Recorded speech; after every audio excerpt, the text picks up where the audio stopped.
Hello, everyone. Welcome and happy Thursday. My name is Nat Hawley, and I work at a social enterprise called Exceptional Individuals. We support individuals who are neurodivergent, and we also help organizations who who want to think differently and to utilize and go one step further than just accepting people think differently in the workplace. Every single Thursday, we deliver interesting free webinars to help engage the community and to get people thinking about diversity and spreading the word. So today is an interesting one. In the last few years, with the rise of evil, I don't think there's any Americans in chat, evil Trump, fake news has been growing dramatically. And that is true in all sectors, but also very, very much so in neurodiversity and neuroscience. So today we're going to be taking a deep dive in terms of what is news, how do we know if it's true or false, how do we kind of get to where we are? Because it's not as simple as just people lying. Sometimes your teachers are lying to you and they don't even know. I'm sure you all have countless examples of when you were in school and they told you something only for you later to find out it wasn't true. I used to love science, and they spent ages talking about particles. And then at the end of my secondary, I was like, yeah, actually they're atoms. But we didn't want to confuse you at the beginning. We wanted to ease you into it. So I get it. Sometimes not giving all the facts is actually the best way to do it. But it comes at consequence. And to be honest, I'm a culprit of that myself. In these webinars, I try to take really complex subjects. I try to take academic sources and make them digestible and easy for everyone to understand. But unfortunately, things get lost along the way, and that has its own consequences. So that is what we're going to be exploring today. So hold on to your seats. It's not going to be that wild, but you should still have quite some fun. So while we normally specialize in the dyslexia, the dyspraxia, the autism, the ADHD, today we're taking a more broader view on neuroscience as a basis, because ultimately neurodiversity is a simplified way of talking about differences in cognitive ability and the variation that the brain has, but that kind of gets filtered down from neuroscience. That's why we're kind of going one step up first, but you should hopefully see how it translates to public knowledge. Now here's our lovely team. Today you've got myself in the chat, April in the chat, and you've got Kinga. So we're a lovely bunch, 80% neurodivergent, so experts via experience, which is good because we are neurodiverse. Also, I've got a master's underway in neuroscience, so you're in good hands. And I did a degree in television production, so know my media stuff. You literally couldn't get a better group of people today unless you paid a lot of money. This is the best you're going to get on a budget, but you're in safe hands. So last week we did the reward system, and if you're new to it, you can kind of go onto our YouTube channel, type Exceptional Individuals, and you can learn all about why the brain does what it does. Is free will real? Not really, even though it thinks we are. With things like ADHD, Tourette's, depression, our brains are pulling a lot of the shots here. So this is looking about why we are doing the things we do and when it's considered okay and when it's considered not okay. So let's deep dive. Neurodiversity, rise of the fake news. It sounds like one of those B horror movies, which I love. So this will be great. Why do we think that more males have ADHD? Why do we think we only use 10% of the brain? We're going to find out. So today, if successful, we're going to have an intro to neurodiversity, neurodivergence in society. We are going to see how media interprets scientific research. So it's all well and good. The amount of times I've seen an article, cured cancer. No, you didn't. You've made a tiny little bit of research in one particular area. So you've got to be careful with these things.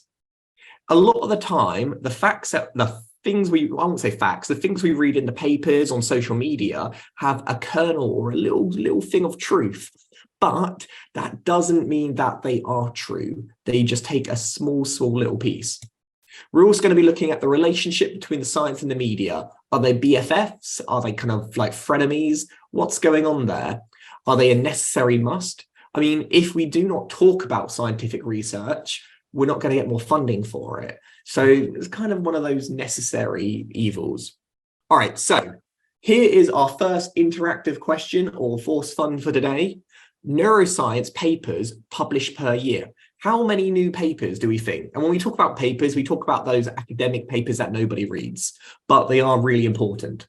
So how many on average do you reckon are published?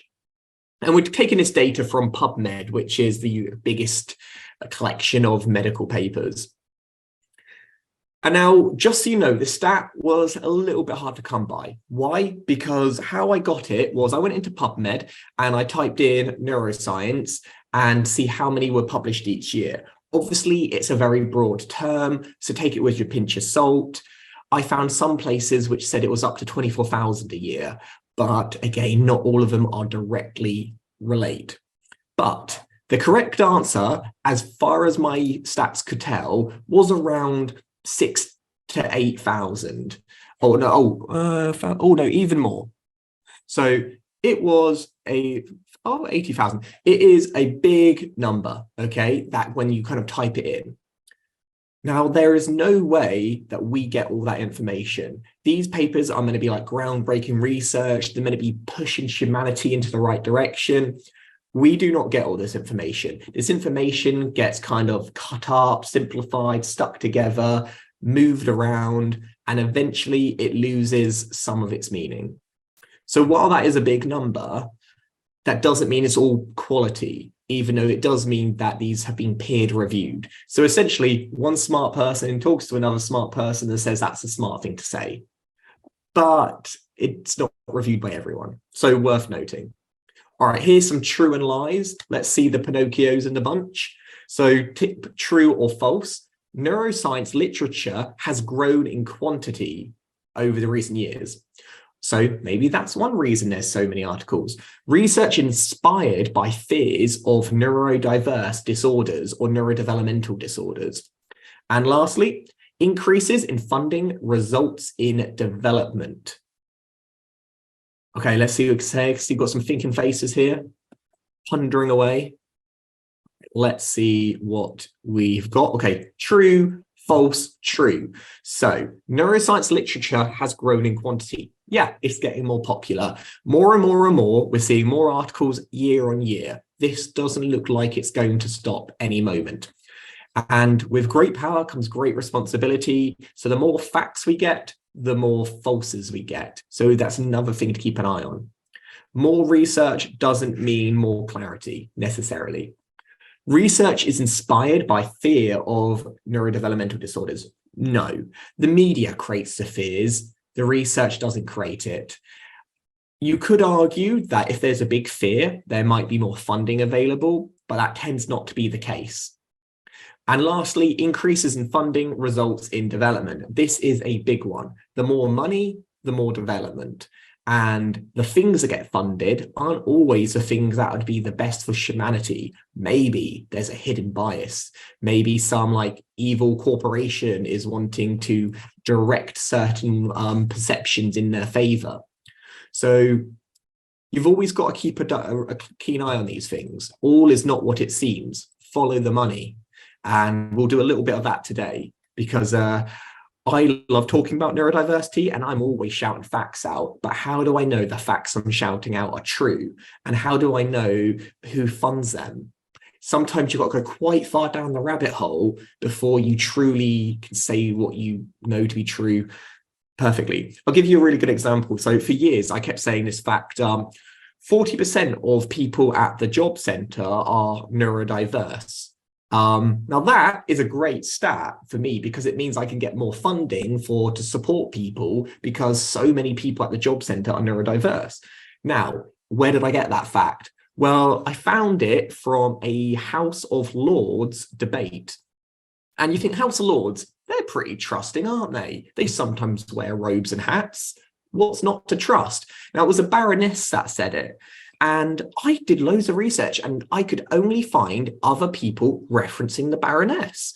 And then eventually I called the Baroness up. I got her on speed dial. Hey, Baroness. And she's like, oh, you know what? I can't remember where I got that stat from. Honestly, not a clue. And people have been quoting you for years. So it's very, very difficult in order to find the facts. And I think the Baroness made it up, to be honest. However, I do think, again, there's a grain of truth in what she said, but is it enough to like move the narrative along? All right, next one. What decade is considered the decade of the brain? Are we talking the 1990, 1910, 1920s, 1930s, 1940s, 1950s, 1960s, 1970s, 1980s, or 1990s? Now, if you've never heard of Decade of the Brain before, that probably means you're too young, but that's completely fine. So during this period, there was a consolidated international effort to promote and advance research related to brain and neurodiversity. It was a big movement saying, actually, the brain's pretty important. We should probably research it a bit more. And this is when we saw some of the greatest advancements and evolvements of the brain. So let's see what it is. It is the 90s. Yay. Yeah, in the 90s, George Bush decided, you know what, this is an important thing. We should do some research. So here's a picture of Bush. And now, honestly, 5 minutes before we started, I realized I had the wrong George Bush. Easily done. It was the OG George Bush, not the second one. I won't say upgrade. The Bush is a Bush.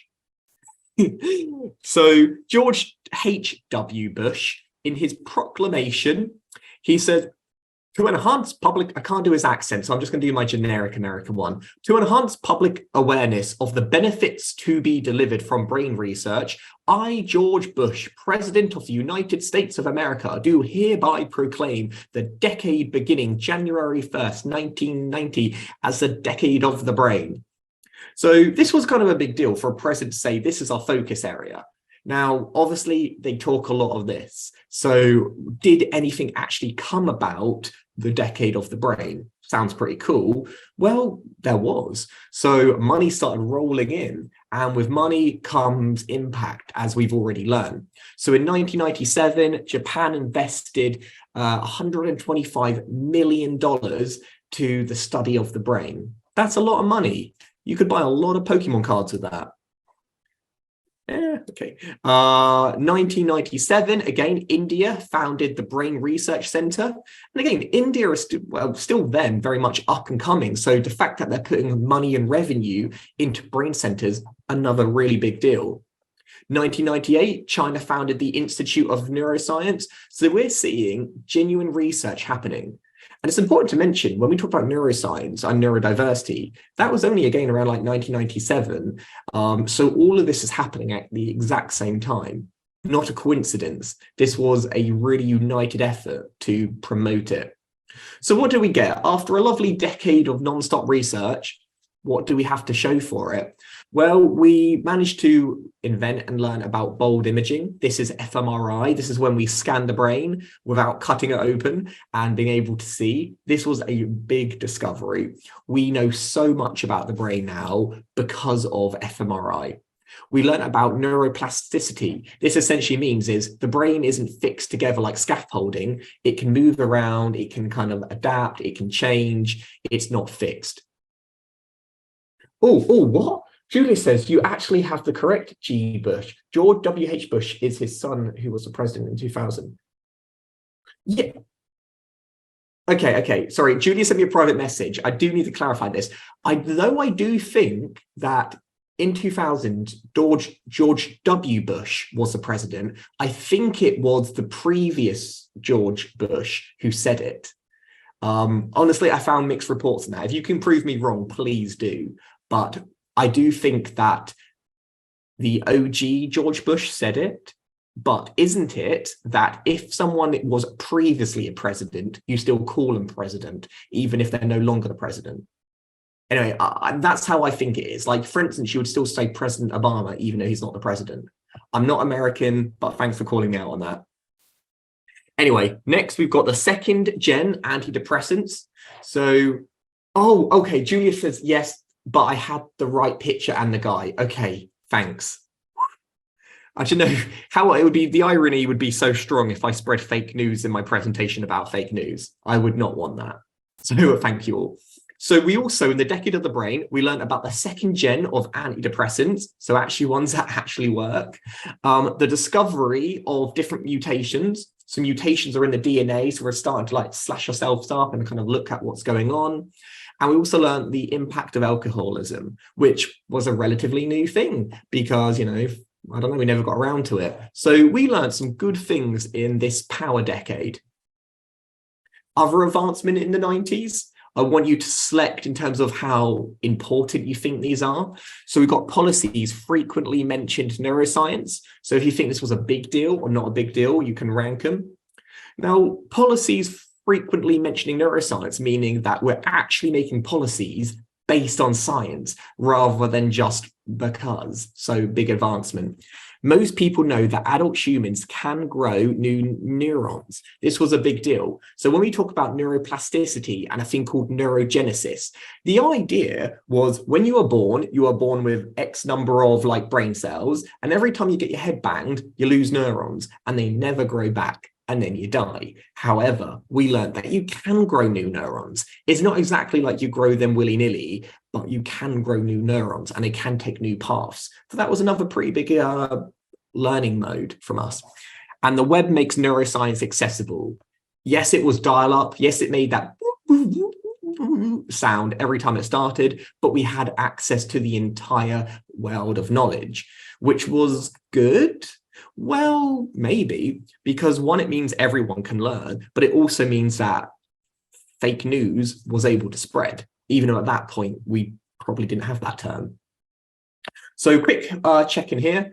How does the news talk about neurodiversity? On average, when you're reading the news, do you think it's a bit of a Debbie Downer? Do you think it's quite positive? Do you think it's neutral?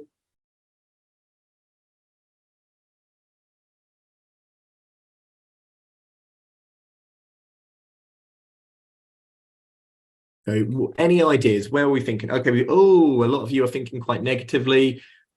I mean, truth be told, that's probably true. Neutral, yeah, positive. I think it depends where we are. More often than not, it's been negative, very much in the 90s, 2000s, 2010s now. Maybe we're getting a bit more positive, but I would say this is probably quite an accurate depiction of where we are. So media coverage honestly can vary dramatically depending on what news sources you view. You know, reading, say, the Daily Mail to the Guardian, you're going to get a completely different perspective. And I appreciate for those of you who aren't in the UK, I'm using UK references here, but I'm sure you can make your own equivalences like Fox News. And I don't know who your more like left-wing one is, but the news does vary dramatically. Now, early articles would often speak about neurodiversity in three ways, okay? And these were, spin the magical wheel, new capital. So we can make money off of it. You know, why not? So straight away, could this be an area for new growth in the economy? The other way they talked about it is biological proof. Now, this was like for and against. One, there's proof that the brain is wired differently. Let's talk about it. Or is there proof of things like neurodiversity? Remember, neuroscience in neurodiversity, one's more of a concept. Well, actually, they're both scientifically rooted. But when you start to get into neurodiversity movement, that's when it becomes more conceptual rather than factual. But today we're talking about the scientific side.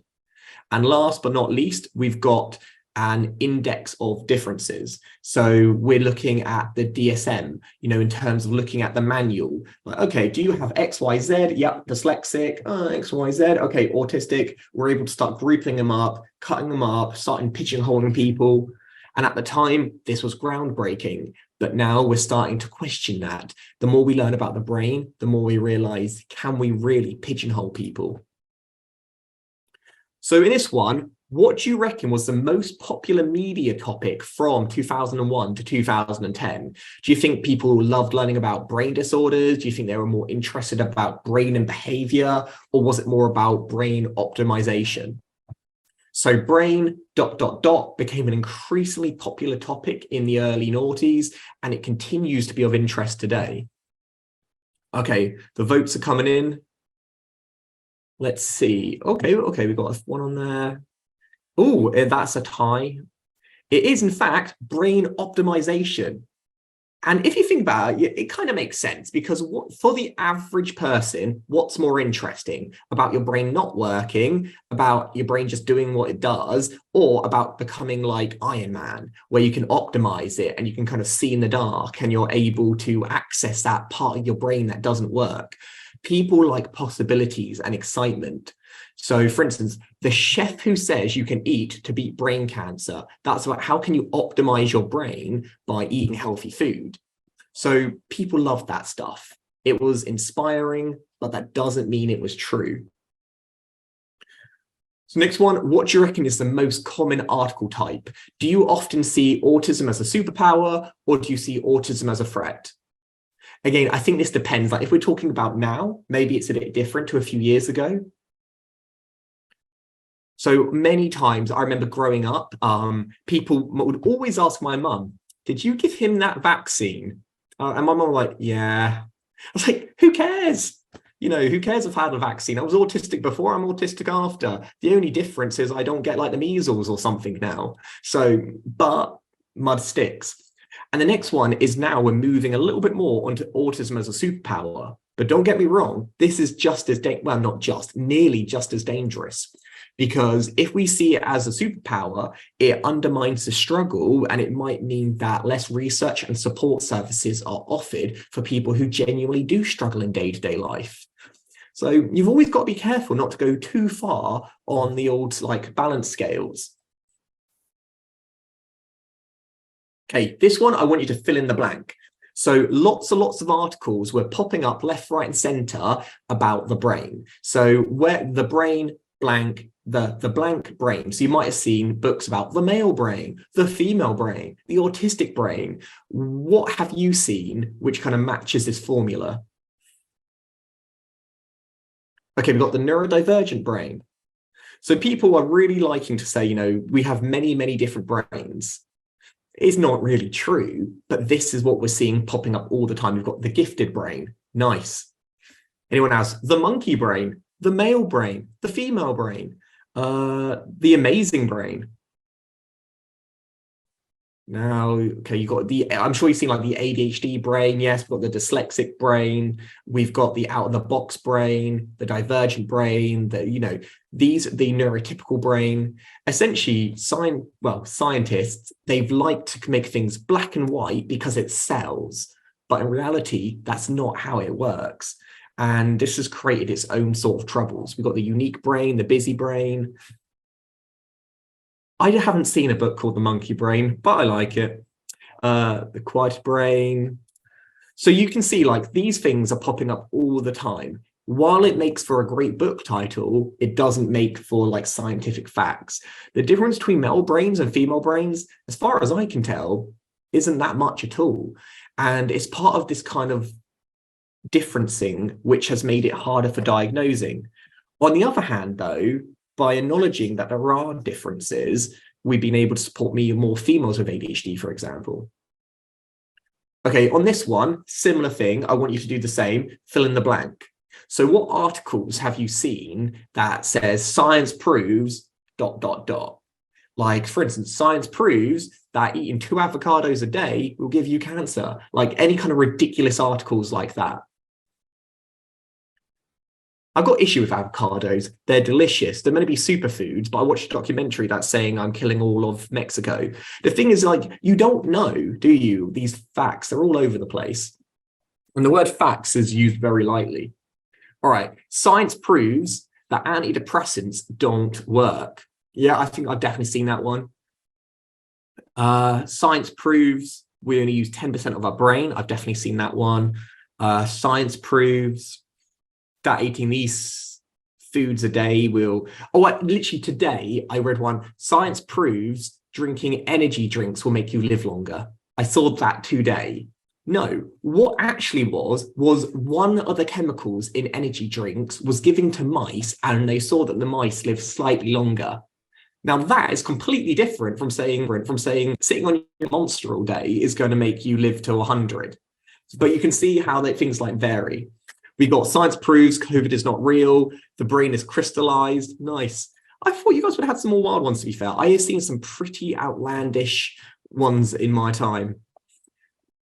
So in terms of science, and the way they speak out is science. Science is huge. I don't know how they can say that. Meat will give your brain worms. Yep.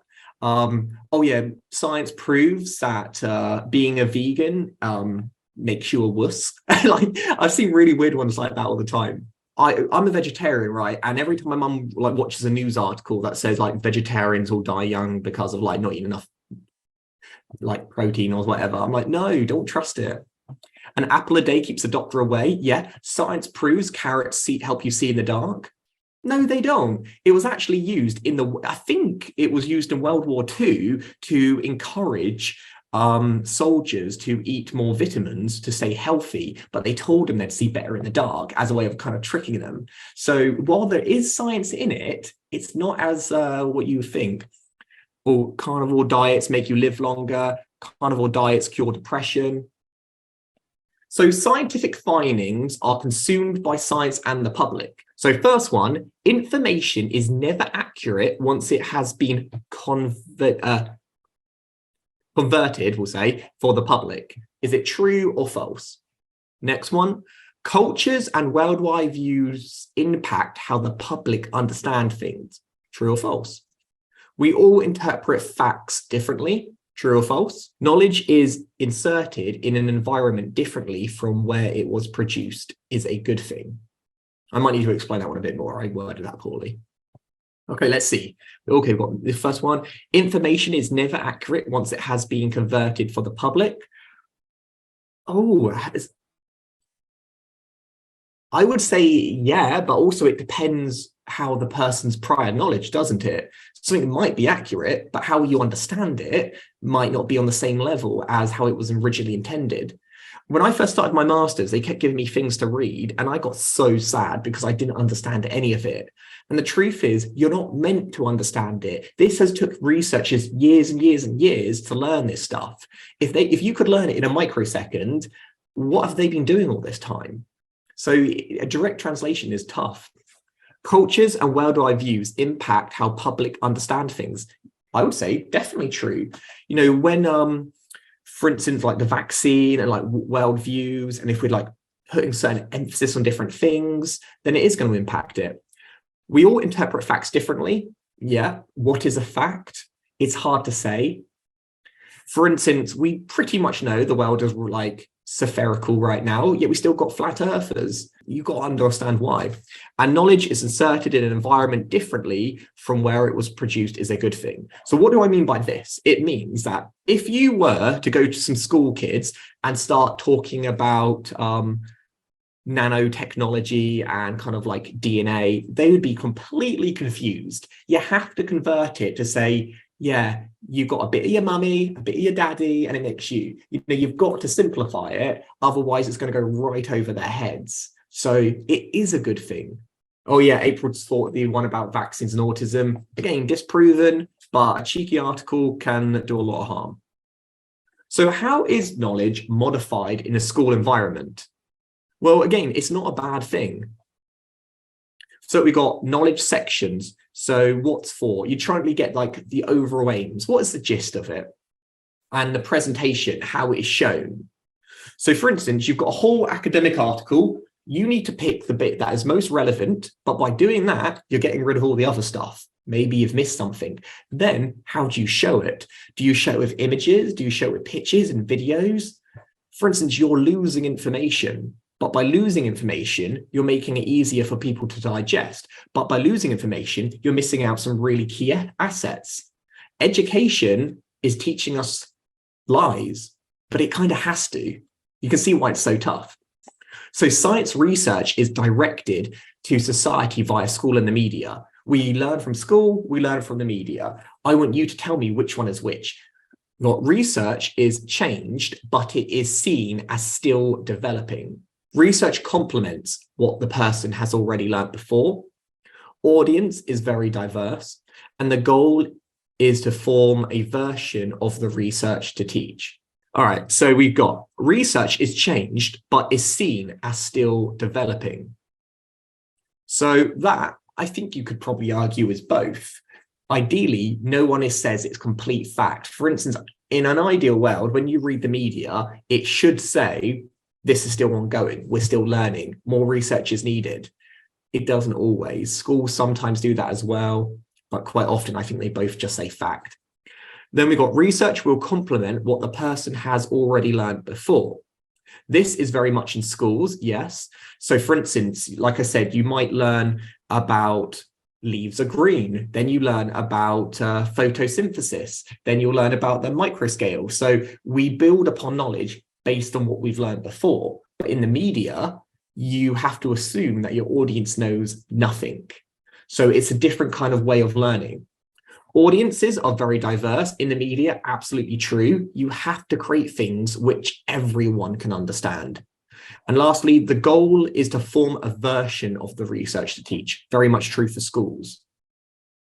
So it is interesting how, the different medias that we learn from have different ways of teaching us.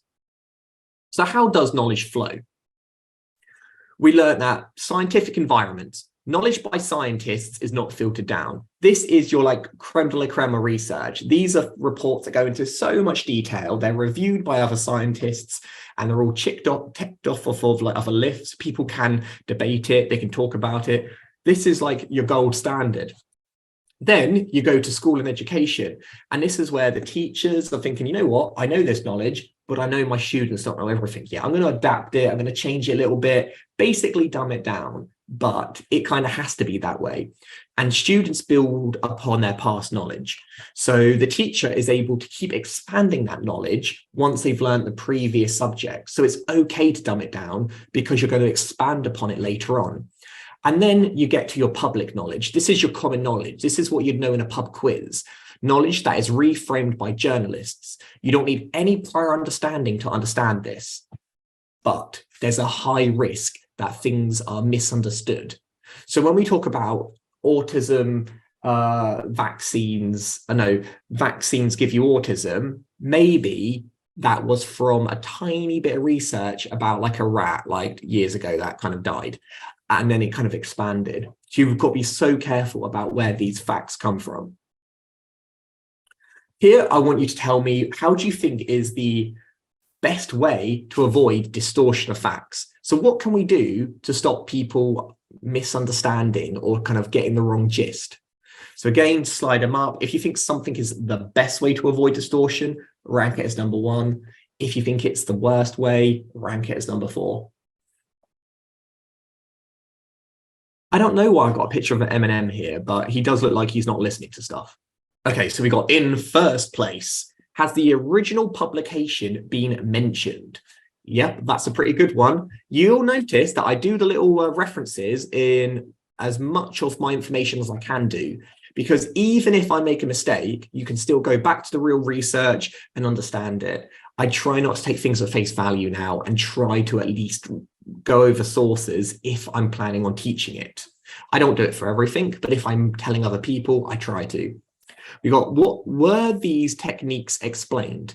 So did they just say, fact, we've cured cancer, or did they explain how we did? What were the techniques used in the study mentioned? Were those techniques explained? Are there species tested mentioned? Yes, really important one. A lot of the studies that you read about are done on mice and rats. They are not human beings. So you can't do a one-for-one comparison. Really important to know. The vast majority of studies on autism were done on mice. Mice do not have autism. Mice can have characteristics that look similar to autism, but they do not have autism. So again, not a direct comparison. Oh, Alice says, are those references available afterwards somewhere if we wanted to read/learn more about a specific part of the webinar? Well, this is recorded. So yes, we're on the recording. You'll be able to go back and see them and I guess write them down and look into them. Or I do give slides upon request if emailed.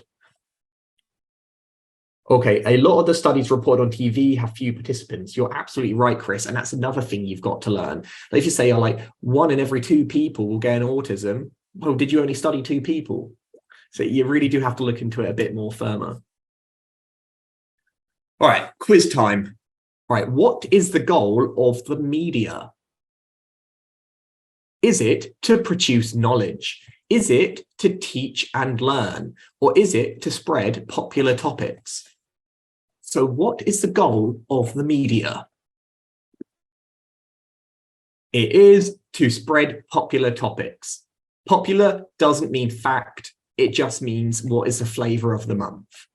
So always important to know that. The media isn't meant to be factual. If it is factual, amazing, but that's not what they're there for. Okay, 2 out of 3. Who creates knowledge? God, I don't know, but let's see. We've got researchers, teachers, or journalists. Who creates the knowledge? Researchers, yes. It's the researchers who create knowledge. Teachers interpret the knowledge, and journalists report on the thing that would catch people's interest. All right, and the last one. How knowledge is shown in schools via. So how is knowledge shown in schools? Apologies for the grammar. Is it shown via sources, transposition, or reformation? Now, you might not know what any of these are, but have a guess. Oh, interesting. So it is transposition. And let me explain what these are first. So sources is when I've done what I've done here, and I just said where I got the stat from. People, they tend not to do that in schools. Like, how often have you looked at a book? Like, maybe if you look in the real small print, but it's not a big deal. Reformation is when you kind of like just change the wording a little bit. But transformation is when you, again, it's not the nicest way of saying it, but when you dumb things down. So when you take a complex subject and you create it in a way which is digestible for that audience, and then once they've learned that information, you then build upon it in following sessions. So that is what it's called, transposition. All right, let's see how you all done. Oh, it could be Clippy. Is it Ribbity? MZ? Oh, smashing it, MZ. Wonder who that could be. All right, nice. Thankful. Oh, Stomp Girl. Oh, close one. Very well, everyone. Great stuff. This is what you get for attending the webinars. So on this, what do you agree? Science v media, fight of the ages. So scientific knowledge equals special knowledge. Research to the public should be simplified. Scientific and journalists have a mutual bias. Research gets rejected if published in the media, or scientists should communicate findings to the public. And again, there's not really a right and wrong answer to these. I think a lot of it is very opinion-based. So scientific knowledge equals special knowledge. So what do I mean by this? Special knowledge isn't something which everyone needs to know. It is used for when you need it. Maybe.